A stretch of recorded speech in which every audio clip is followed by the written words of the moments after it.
What is it? Nuomonė.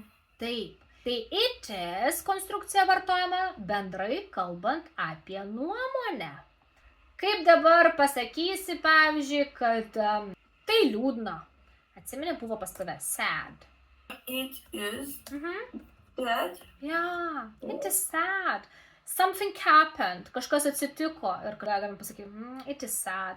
Vėlgi, lietuviškai tiesiog sakysime liūdna. Viskas. Besmenis sakinys. Liūdna, taškas. O angliškai, ar galime pasakyti tiesiog sad? Nelabai. Iš tikrųjų, geriausias variantas gramatiškai taisyklingas. It is sad. Supranti, kodėl su it is? Ja, nes bendrai kalbame apie situaciją, nuomonę, atstumą, nesvarbu ką, kažkokį bendrą dalyką, kurioje nėra veikėjo, to tiesioginio, bet mes turime užpildyti tą poziciją veiksnio arba subjekto. Dėl to sakome it. Okay?